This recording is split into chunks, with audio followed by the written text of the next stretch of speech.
name's not Eddie at all. Nope. It's Anthony Williams. The little boy who Crocket sick.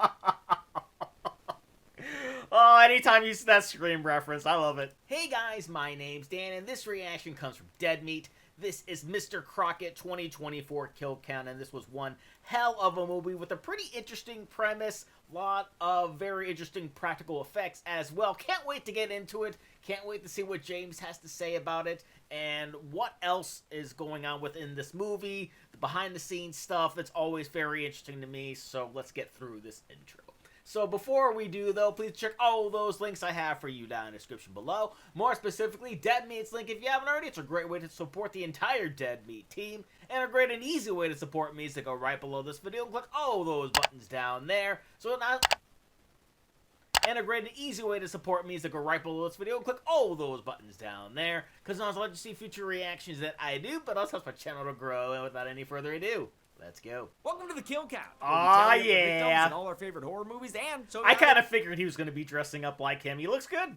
were made. I'm James H. Denise, and today we're looking at Mr. Crocket, a Hulu original released in 2024. Look at that thingy title card. It's a long-standing tradition in horror to take something meant for kids and give it a terrifying twist. Dolls, multiple times. Pizzeria animatronics, multiple times. And countless clowns. All things that started off for families and wound up providing fear. Mr. Crocket applies this trend to children's TV programming. Most specifically, Mr. Rogers' Neighborhood, Reading Rainbow, and those sing-along tapes from Disney. His little theme song will get stuck in your head, I promise. Whenever you're It sure did. You can call on me. I'll be there to protect you in a heartbeat. Also gives major Rainbow Randolph vibes. Friends Bet, come yeah. in all sizes. Mr. Crocket is the first feature film by Brandon Espy, who also made the short it's based on for Hulu's Bite-Size Halloween in 2022. The feature expands on the short's concept of a children's TV show with a murderous supernatural host. Espy took inspiration from Nightmare on Elm Street, hoping to make Mr. Crocket his own Fred Krueger. Unlike Freddy, I can though, see that. Crocket doesn't hurt kids. He goes after their parents, punishing them when he feels they've mistreated their children. I know this movie has a lot of fans, which is great to see. For me, I found it, okay. It feels like a TV I liked movie it. in a lot of ways, with a by-the-numbers story and structure. Doesn't help when it touches on domestic abuse either, which really adds to the story of the week feel. But it is great at capturing the feel of a kid's TV show from the early 90s. It's also got a bunch of impressive practical effects, and Sure a leading does. lady in Jerrica Hinton, whose acting is incredible. But its strongest asset is definitely Mr. Crocket himself, played by Elvis Nolasco, who makes him both sadistic and eminently He was likable. fantastic. I could see this leaving an impression on a lot of viewers, especially of a certain age, and in the years to come, being considered an underrated classic. I wouldn't go quite that far, but I'd welcome a Mr. Crocket sequel with open arms. Same. Much like I'd welcome the return of my childhood TV dad. Oh. Hello, children! Oh It's my, me, hello! Mr. Jaggers! And today, we're going to Jaggers? talk all about our health. Huh. Now, you all know that health is very important, right? And I'm sure Mommy and Daddy are real good about taking you to the doctor. But Yup. when you get older, it's going to get harder. Yes, I know, but finding a doctor will be daunting. Sock Doc. That means difficult. You'll just keep putting things off, telling yourself that they'll heal on their own. I swear these ad reads get better and It better. doesn't have to be that way, thanks to today's sponsor, ZocDoc! ZocDoc is a free app and website where you can search and compare high-quality in-network doctors and click to instantly That's the book. perfect It voice, allows you too. to find doctors based on your medical needs, location, and insurance, then vet them against ratings from verified patients. Once you've found one you like, just select an available time slot to book, with spots often available in the next 24 to 72 hours. Doesn't that sound easy? So Yeah. remember, kids, don't put off those doctor appointments. Okay. Go to ZocDoc.com/killcount to find and instantly book a top-rated doctor today. That's ZocDoc.com/killcount. ZocDoc.com/killcount. Don't forget now, or Mr. Jaggers will get you. Ah. Whoa. How many viewers will learn a deadly lesson from their TV dad? Let's find out and get to the kills. All right, let's do this thing. The movie begins in 1993, the year of Jurassic Park. Young Darren is seeing the TV Oh, yeah. below, but it ain't the Pink Opaque he's watching. It's Mr. Crockett's World, a Mr. Rogers-like kid show featuring puppets Boogaloo Blue and Squawky Bird. Oh, shit, and the clock from Don't Hug Me, I'm Scared? And, of course, Mr. Crocket himself. He sings about standard kid show stuff like counting numbers and eating your vegetables. Let's learn how to count in countries. Darren's stepdad Kevin is trying to get him to eat his veggies too, but he's being a real dick about it. You want to be treated like a fucking baby? I'll treat you like a baby then. Eat. Discipline turns into bullying, turns into abuse, as Ugh. he tries to force Darren to eat faster. Hate it. This is like that Tales from the Hood short where David Allen Greer got scary. Darren's mom Rhonda runs off in distress, but Mr. Crocket ain't gonna leave Darren behind. He slips out a frame on the TV and reveals that he lives in the VCR, probably saving up for a dual deck. Crocket rockets True. through the door, ready to dole out just desserts with his beastly buddy Mr. Chair. Kevin begs Crocket to let him go, but manners must be maintained. But it's family dinner time. Aren't you gonna eat, Kevin? Yeah, Kevin, you haven't cleaned your plate. Yeah, Reminds me Kevin. of an evil Mr. Milchick. Or a more evil Milchick? Is Seth evil? He's a complicated character. Crocket gives Kevin a monstrous main course right out of The Lost Boys. Oh, and is that hair in there? Gross. When Kevin Ugh. closes the airport for arrivals, Crocket finds a quicker route, slitting open his stomach and Ooh, force feeding so him through the good. gash. Oh, damn, dude, we're getting multiple courses here. And an iron supplement to boot. Crocket crams more Ah, into his iron stomach supplement. hole until he's finally a member of the Clean Plate Club. Rhonda walks in on this mealtime massacre and screams as static fills the screen. Over a montage of Crocket clips, the host makes a promise to his young audience. Children, hear my song. Call out to me. I'll find you. I'll save you. 1 year later, the newly widowed Summer is struggling in the wake of her husband's death. Their son Major, a minor, is also coping poorly. He avoids the subject entirely, ignoring the funeral in favor of his Steam Deck, or 1993 equivalent. When he leaves the wake to play outside, Game he's Gear? approached by Rhonda, the mom from the opening. She's a lot more disheveled ever since Darren went missing. In fact, Summer thinks she's a crazy woman trying to snatch her kid. I mean, it doesn't help that she's... trying to- She's trying yeah. to snatch that kid. She wants to keep him safe from Mr. Crocket. He's coming. You understand? You want your boy. That night, during a major bummer, Summer opens up to her son as a human being. She says she's just as sad and lost as he is right now, trauma dumping like the parents and incidents around the house. But no matter what happens, she says they're a team. It's a great scene of a kid learning that his parent is a person. As a promise that she'll always look out for him, she gives Major a whistle that belonged to his dad, who was a football coach. If you ever have a scary dream again, or if you ever need me for anything, you just blow that whistle. Oh, he'll- and I will do he'll my blow that best to whistle a pick lot. up Right where Daddy left off.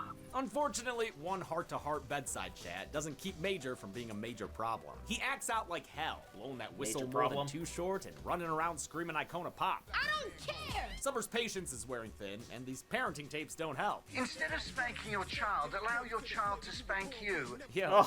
what the fuck? In response I to don't Major's know. turmoil, a post pile drives itself into her front yard. It's a little sidewalk library where you can take a book and leave a book. We saw one in Darren's front yard in the beginning. It's Mr. Crockett's way of spreading his good word via VHS. A friend like you is a friend like me.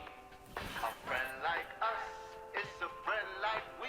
Major is immediately enthralled with the program, finally allowing for a summer break. When coming up with Mr. Crockett's theme song and the other music featured in his show, director and co-writer Brandon Espy would sing different versions to his kids at home. He went with whichever one got the most stuck in their heads. I have my own built-in focus group in my house. In another part of town, a That's little girl neat. named Carrie is watching Mr. Crocket when her TV breaks. She tries to get her dad Bill to fix it, but he's too busy getting his fix, shooting up heroin in the living room. yep. She wakes him up with water on the nog, so he yells at her to stay in her room in a very unpleasant scene to watch. Whole thing feels a Very. bit too real and bleak compared to other parts of the movie. Remember that fun montage with the whistle? Now we're watching a junkie shoot up, and not even in an alleyway. Thankfully, we won't be here long, because the Lenda Library is out front, and I don't think the Smack Addict installed it. Nope, Mr. Crocket is here to lend a hand. Bill's getting ready to get back on the horse when Crocket dares him to just say no, although he can certainly understand the appeal of this dad chair. Good taste, Bill. You get a gold star. Bill threatens him with a gun, but but a bit of Crocket magic turns the ammunition into bubbles. You know, I've heard of hollow tip bullets, but this is ridiculous. Sure Crocket is. sings a song about sharing and shares some of those bubbles with Bill as he forces the gun into his mouth. Then he bursts Bill's bubble and his head. Holy shit, yeah! Boom! Bears witness to all this by watching through their window as Carrie leaves with Mr. Crocket. Oh, and Crocket sees her too. I love this creepy shot of him. It's chilling. Brandon Espy knew really Elvis good. Nolasco from his much grittier performance in American Crime. After he was cast, Nolasco came up with his own details for Mr. Crockett's backstory. He avoided rewatching movies like Candyman, wanting to create a new character with a unique voice and behaviors. Good He call. also requested prosthetic veneer teeth, which is great for the character's look, but it messes with his speech a little bit. You're mistaken about two things.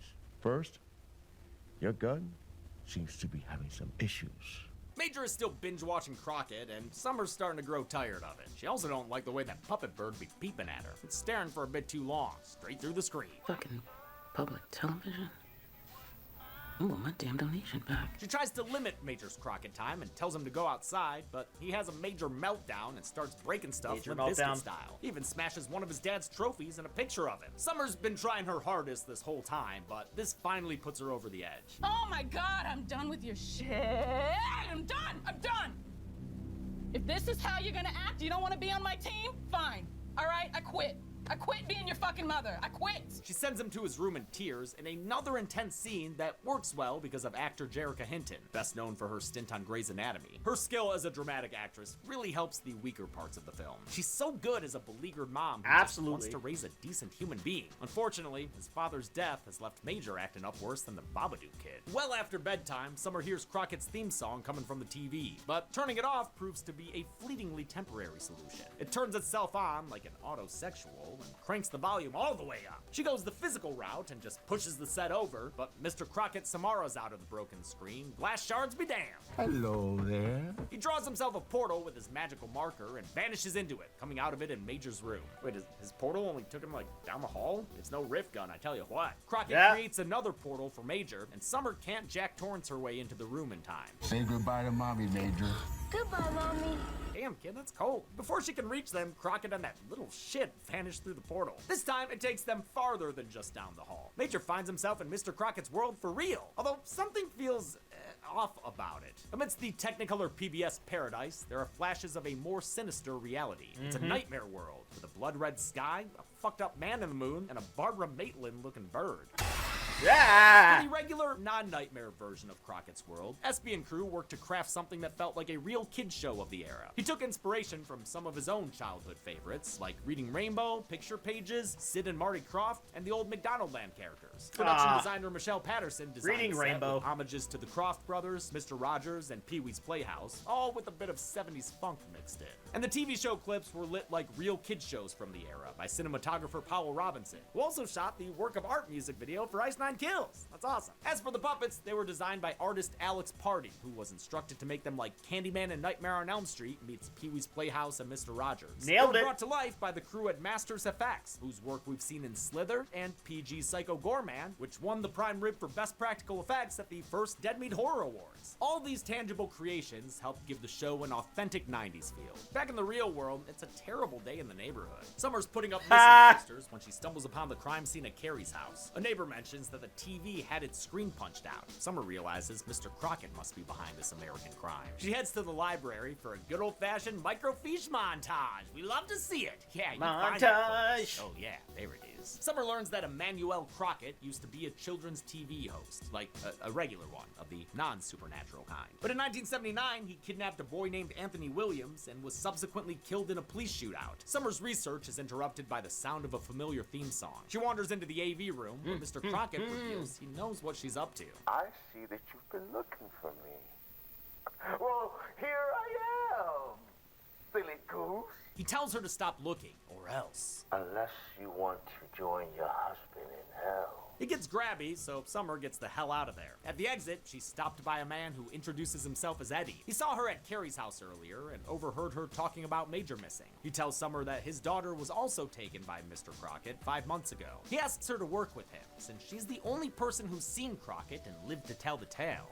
Or is she? Summer remembers Rhonda and all the then cryptic, creepy things she was saying. She realizes Rhonda must be another Crocket victim, so she and Eddie agree to link back up tomorrow. That night, Summer dreams about her dead husband. The dream turns to a nightmare as Crocket Krugers it up, peeling off hubby's face to reveal his own. A dream about a children's host is actually what inspired Mr. Crocket in the first place. SB became frustrated with his eldest son's obsession with the YouTube show Blippi, and one day snapped at him about it. Fuck Blippi. Later, he had a dream about Blippi beating him up.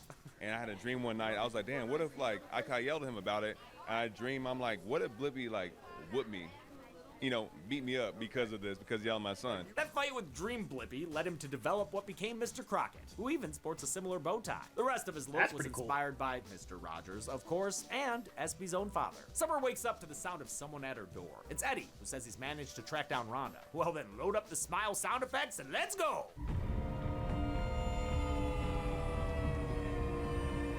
They find her in a hideout full of televisions that allow her to monitor Mr. Crocket. We got a glimpse of this hideout earlier when Rhonda was Carol-Anning a scream. It's using Crocket's own techniques against him. She says he finds kids he wants to take by watching them and their parents through their TVs. Somehow, Rhonda has learned how to tap into the frequency of Crocket's mind and sees what he sees through the TVs? Wait, what? Yeah, I don't know. She knows it sounds like a Crocket of shit, so she does a demonstration for Summer and Eddie. She wargs into Crocket's mind to show them the jumble of his thoughts and memories. At first, it's a lot of the same happy footage we've already seen, but the sight of a child in distress reminds him of a painful personal memory. We see Mr. Crocket at what must have been the beginning of his career. Hello, girls and boys. It's total amateur hour, and as his set falls apart, he berates a crew member with quite the potty mouth. Hold the fucking string. Fuck you. No, fuck you. Where are you going? You non-string holy motherfucker! Holy shit. He becomes more erratic until he snaps and beats his Benny the Bison puppet with a hammer, with his hand still inside. This memory is a warning sign that he's about to strike again. They catch a glimpse of the next victim's address and pull Rhonda out of her trance so they can try to stop him. When they get there, an exhausted Rhonda lets her guilt speak for her. You ever wonder if they're better off with him? With Crocket? Fuck no, what are you talking about? Summer ain't having that shit and says Major needs his mother, so the Crocket hunters head inside. Looks like the kids have been practicing their alphabet since the adults find a house that's decked out with blueprints clues. They find a very dismembered body. Oh shit, man, that's nasty. Yeah, just throw that thing on the counter. Mr. Crocket's still here too, and he corners Eddie and Summer. Help them, Rhonda. Help them, Rhonda. Oh, she does with a by God. But Crocket comes out on top when he stabs Rhonda in the neck with a shard of the broken chair. It puts her down, but buys Summer and Eddie just enough time to run through the portal and into the Crocketverse. They find a fucking nightmare version of Mr. Crocket's world. Oh man, we're in full-on phantasm mode here. It's the actual Mr. Crocket's world, where Tickles the Clock is a gross little guy who's probably on several lists. A toothier Boogaloo Blue scares Eddie away, leaving Summer by herself when Crocket emerges from behind his big ol' shaggy friend. Cherry, who's quite scary, restrains Summer while Crocket gathers his group of static-eyed kids for story time. He's here to tell everyone his backstory in animated picture book form. The style here was inspired by the movie Cool World, which I mostly know because of the song Bowie did for it. Emmanuel Crocket grew up with an abusive father until he killed his dad and made it look like an accident. And yeah, we'll count these cartoon kills. They really happened, and we're seeing them. Kinda. Emmanuel's unprocessed childhood trauma led him to becoming a children's TV host, with dreams of being a parent to all the children of the world. One day, he saw Anthony Williams, a boy with sad eyes, and assumed he was having trouble at home. So Crocket took Anthony to raise as his own, which is also known as kidnapping. Yes, it is. is. Animated kills to count when the police bust in on Crocket and get shanked to death. Oh shit!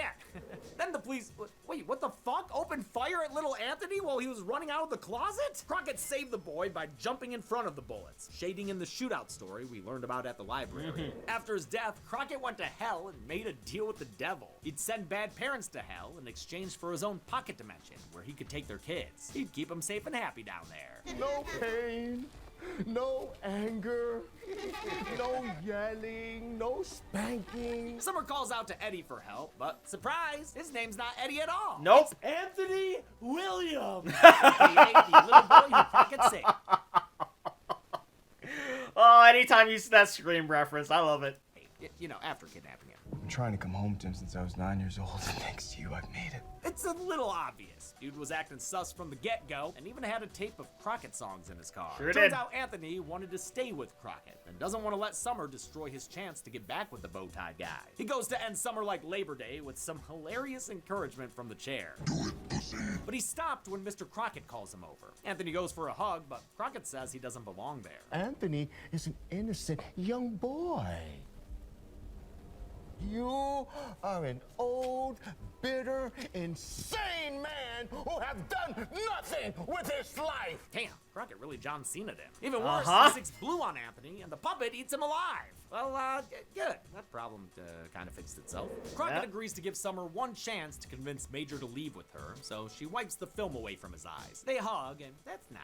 But Crocket reminds Major of what Summer said, that she didn't want to be his mom anymore. So Major chooses his TV daddy, which Crocket really gets a kick out of. That dude is having a great time. Crocket says it's time to play a game of hide and seek with a deadly twist. Whoever kills Summer wins. Have at it, creepy kids.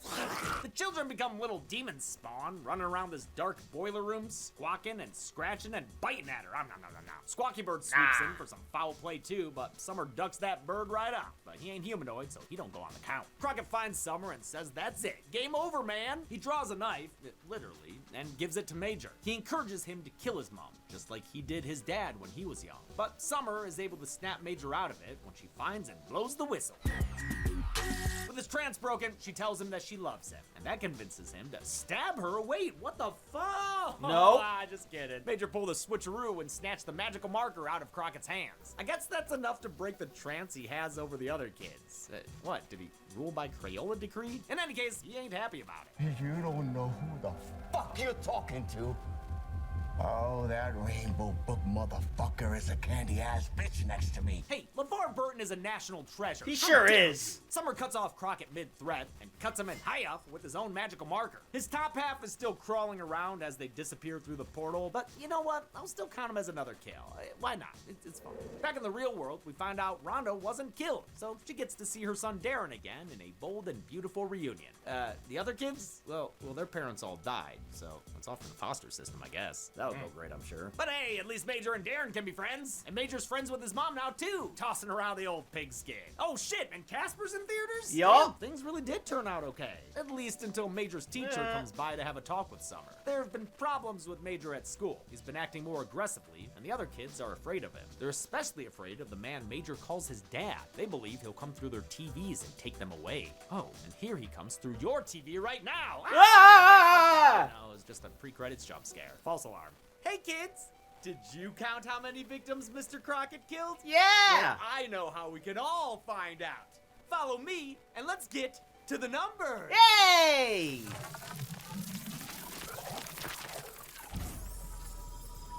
Yay! It doesn't even have to go down the hallway. I literally do the numbers in this room, but follow me! Yay! That's neat. I counted 9 kills in Mr. Crocket, with all 9 victims being men, giving us this entirely boogaloo blue pie chart. And though we've seen 9 kills aplenty, this is a kill-a-gami since it's the first time they've been all dudes. With a runtime of 87 minutes, Mr. Crocket had a kill on average every 9.67 minutes. I'll give the golden chainsaw for coolest kill to Kevin and his deadly dinner time. Oh, It's yeah. a gross and gory way to kick off the movie, solidifying Crocket as a real sadistic fuck. Dolma Shiny for lamest kill, I guess we'll go to Anthony. It's not that bad, but I just liked everything else a little bit more. And that's it. True. Mr. Crocket was released in 2024, and SB hopes to bring the character back for a sequel someday. Yay! Which I do too. Until next time, Same. I'm James A. Janice. It's been the Kill Count. On the next kill count. Father's Day is coming up, and we have the perfect gift for dear old dad. You know. It's the exact same thing as last year. Just keeps on trying. Terry O'Quinn is back in Stepfather 2, and though he's going by a different name, Call me Gene. he's still the same old slashy step-pappy. Sure is.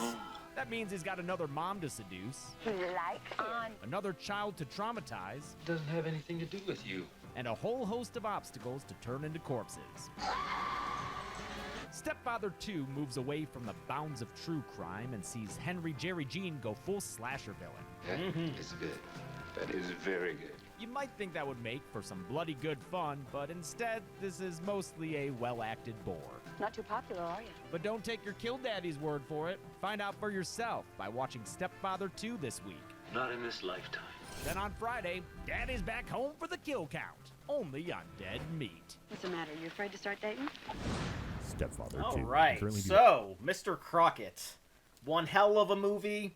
It was not even 5 minutes into it, and I already loved it. That first scene was incredible, and just seeing the practical effects on full display looked so damn good.